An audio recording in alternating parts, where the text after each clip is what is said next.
Alrighty, I'm gonna take a break from playing Pips real quick to make another change to my model. For the moment, I'm still working within the confines of the Alexia model, which, link in the description, is delightful, very nice to play with. I've been playing with changing the graphics, what do you call that? Skin? No. Something. Please hold. Brain still loading. The textures. So, texture image in the Alexia model. Let's see. Live 2D models, Alexia within here, I want to say. Yeah, texture 0. And I'm just playing with paint like, okay, this is going to be an example not of how to do it, but of how I am doing it. This, for people who are into the arts, and who are especially artists of any caliber or training, this is going to be the equivalent of watching your grandfather send an email by opening Microsoft Word. I don't know what I'm doing, but what I am doing is still enjoyable to me, and that's why I'm showing. Alright, so all the bits exist in here. The parts that I've changed, I've just like slapped things onto uh, the model textures or taken off the existing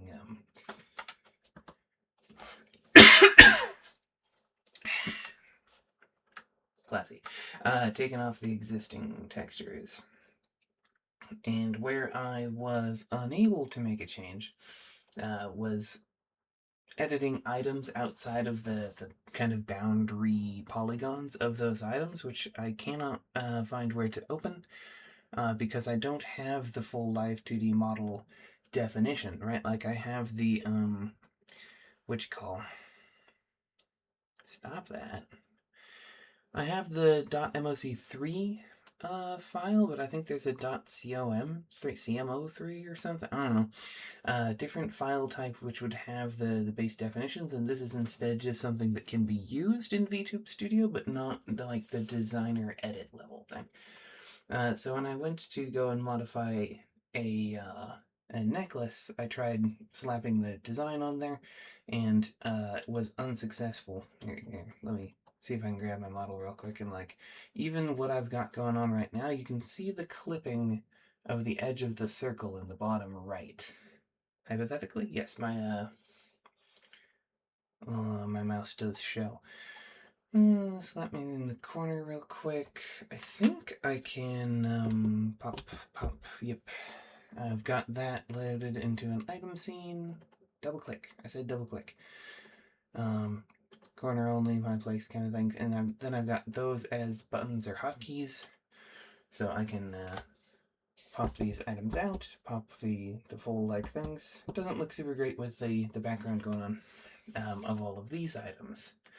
What I'd like to do then is I had a couple of things that I drew up as I would like these to be earrings. I'm going to instead try and position one of them in place of my necklace, the kind of star looking one. In order to do this, I would have to find the necklace, the star looking one, in here, which there's not that many things to look for, but I'm not saying. Okay, over here. And the way that this artist, Kyokistudio, has drawn this is you get the item and then the shadow behind it, which are staggered in position on the model's chest. And so it makes the necklace, you can see the kind of corner of that shadow that is tied together real quick. I don't know if they're like staggered offset specifically or if they're, it's going to depend on the angle of the necklace cord. Those would be things that I presumably could see in the editor that I can't get working yet, because I don't know what I'm doing. I would like to swap this out, grab, let's say this one to start. I'm just going to do snipping tool. This was drawn on a remarkable tablet, which is not a drawing tool for artists. It's more of a like note-taking tool, but it's fun. Let's see. I'm just gonna go here. Pixlr editor allows just copy paste into that and it'll start a new thingamajig. And then I can take out the background this way, because if my Microsoft Paint can do this kind of smart select of the white area and then deleting that, then I don't know how to do it. Select all, copy, and then let's swing that over back into here. It's going to be too large, but not by a ton. I wish it didn't distort that, but I don't know. Meh. I don't know a better way to do that than to... is that going to be too chunky? Yes. Shrink it down by another 50. That might fall within the bounding rectangle. Like, I don't know. It's going to be disproportionate no matter what I do. Alright, let's try then middle ground of 20 percentage points. Let's see if I get lucky with the bounding rectangle. I'm going to go ahead and just do there. Puts it on right around there. Again, don't learn from me how I do this with the expectation that it's the best way. Take this instead as an object lesson of, like, you can play around with this without knowing much of what you're doing and still have fun. Do that, yeah. So first we're gonna get rid of all these pixels. Should I have backed up this file before doing this? Probably. Is that a thing that I did? No.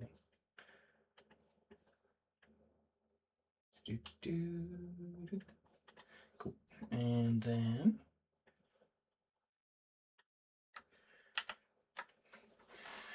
I wonder then if I can get the shadow, how best to do the shadow. I want to say Pixlr has nice tools for this, so let's see. Can I duplicate the layer so that I have the original without messing with this? Unlock and hide that. We're just working with this. Select an adjustment. Can I do brightness all the way? Contrast. Cancel.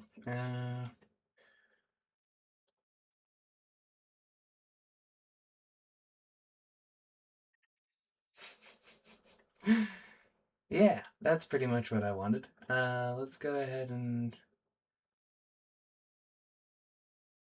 do I want... no, I just want the silhouette, right? Okay, so do that. Select things, copy. And see if I can plop that in the same equivalent position on the shadow down here, which I'm gonna say was right around there kind of reference. Delete the existing shadow. Delete this bit and this. Paste that. Scale it down to 20, I think is what we picked. And then in the same relative position, do that, and then get rid of this. We might be a pixel off, but for shadow that's already offset, I'm hoping it's not going to look all that weird. It might be a little too stark since we're using like pure black.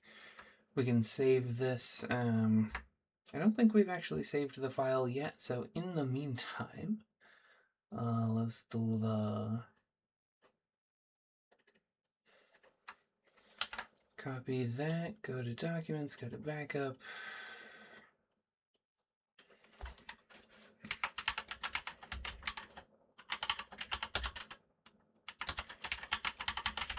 I'm good at naming things. Very good at naming things. Plop the file there. Yeah, cool. Then go back here and save this in place, right? Once we save this file, then can I go over here? Here? What does that even look like in the I don't know. Alright, grab the model and just reload the same model. Yes, I know how to model. Let's see what it do. there's a couple things happening. One, the white outlines that always looks terrible. Hey, give me that back. Which we can go here, fix white outlines. Yes, it's going to degrade the file further.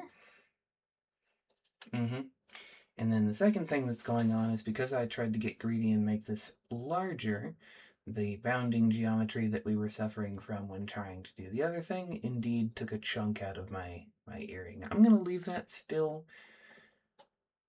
because I like it better than the built-in necklace just because I made it. Let's put this back on over here. Get me back in position. I really need to hotkey the position of the model. I did before, and then I changed where I like to stand, so yeah, good enough for now. And then we're back to pips. Okay. Again, don't do as I do. Play as I play. Enjoy trying these things out. Understand that, like, for all that the making a career out of this sounds horrifically complicated and whatnot, just playing around with it, making a channel, and sharing what you're enjoying doing with it is far more approachable and fun. The process of doing that sharing is itself fun. So, would recommend. Thank you for coming along with me.